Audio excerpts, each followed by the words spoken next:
vibrant, dynamic, fun-loving, pious, and hot-tempered are the only few adjectives qualifying Rathwa community.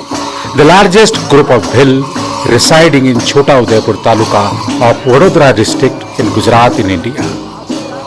This is what told by my photographer friend Mr. Pradeep Patel, popularly known as PK from Ahmedabad. And instantly we thought that we should not miss the forthcoming Holi festival.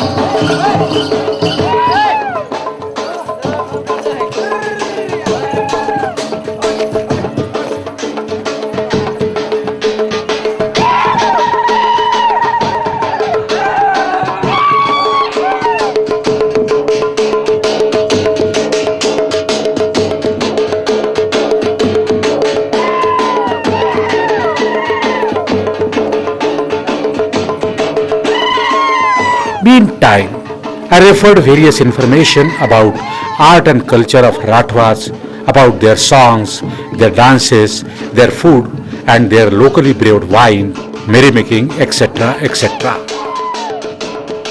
What I came to know that Rathwa is a distinct tribe dwelling in the region of Chota Udaipur, Naswadi, Jetpur, Sankheda in Gujarat. Our objective of the tour was to have an insight into tribal village and study hamlets of the traditional architecture, lifestyle and handicrafts.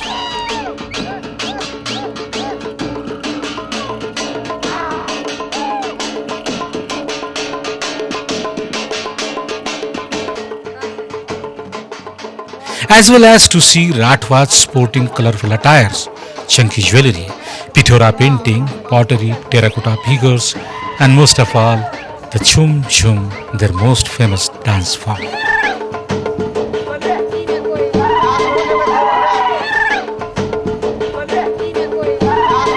What I seen was, even after holding various development schemes by the government and uplifting efforts by NGOs for the tribes, Rathwa's tribal culture prevail all its purity in the remotest corner of civilization.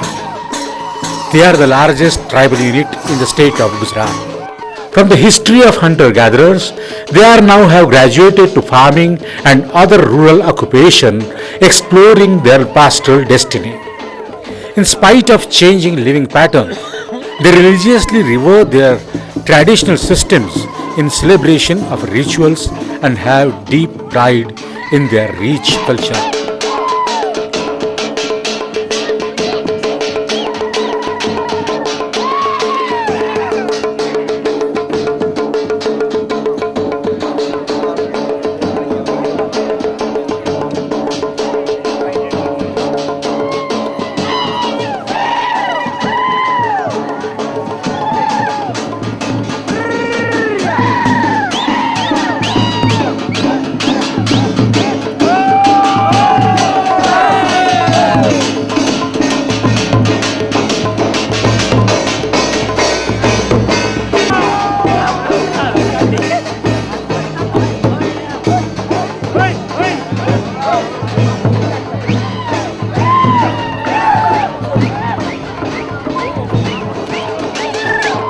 Music plays an extremely vital part in their life.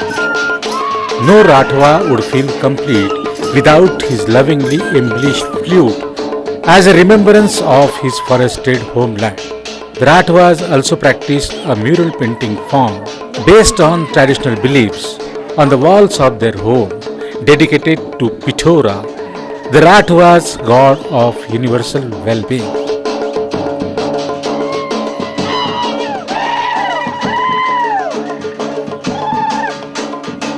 The prayer is celebrated with wild abandon through dance, primordial blending the rhythm with sashaying of the forest and the frolicking of the animals in undergrowth. Surrounded by beating of drums, the susurration of variety of flutes and stamping of feet. The Rathwas dance in group, keeping time to rise and fall of the crescendo of arithmetic music. The main folk wear a belt attached with pebble-filled gourd and string of brass bells. As they stamp their feet and garrot their hip, The pebble gods add percussion, metronomic beats, intermelation with pagan ululation. They wear elaborated headgear, which is a conical hat, stuck with a small frame photos of local deities, surrounded by an array of peacock feathers. Rice paste and ash are also blended to make dye painting on the bodies, with circle and dots in ritualistic salutation of jungle cat. Some of the men carry cane sugar, signifying the harvest. The tribe has distinct cultural heritage and unique historical background. They imitate upper-class communities with a common intermix of tradition and modern dress pattern. A mix of traditional and non-traditional culture can also be seen in their language. As I said earlier, Rathwas are very hot-tempered, but equally they are dynamic and fun-loving. Once you are friendly, they are the best friend.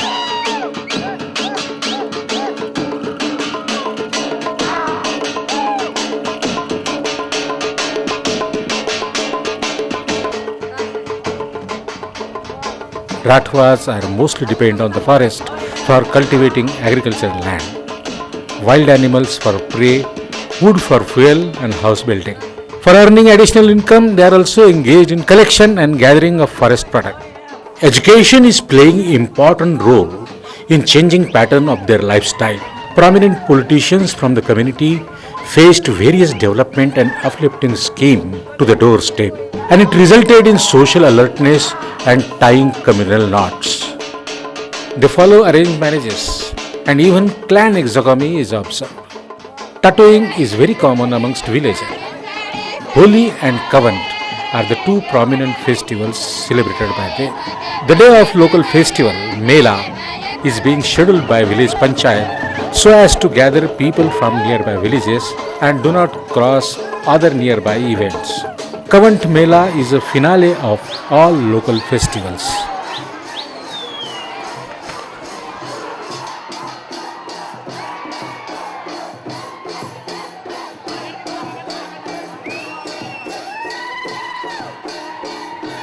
A small town, Kavant, is located in the heart of Rathwa homeland near Chota Udaipur, about 100 kilometers from Vadodara. There was no good hotel that time. Fortunately, we got dormitory accommodation by mercy of local small restaurant owner on strict warning of decent mannerism. Not to drink, not to smoke. For food, we were blessed by recently opened roadside dhaba. The Kavant festival is a catharsis of emotional splendor, a rite of passage, family liaison and successful harvest, all amalgamated into one tremendous exposition of colors. For me, it was an opportunity to shoot a lovely picture. The Rathwa festival at Kavant is a pagan ululation to harvest and link between human and nature, celebrated since time immemorial. It usually happens on the third day after Holi. It is an annual gathering of Rathwa community to recreate joy of existence and life. It is a sheer delight to watch the exuberance of Rathwa men and women dressed in their distinctive finery, gradually congregating to sing and dance, discuss marriages and liaison, barter good and services. Every lane in small town is full of young Rathwas dancing on the rhythm of trumpets and velvets, entertaining themselves and masses. The groups are treated with cash gifts in kind, sometimes on forceful demand too. It raises to a grand crescendo of gaiety and high energy. Young Rathwa show up the changes with affluent eye-catching fashions, lighters, sunglasses, mobile phone, etc., etc. Even after massive attack of television and cinema, the tribal culture still prevails in all its purity in the remotest corner of civilization. I was fortunate to witness the same.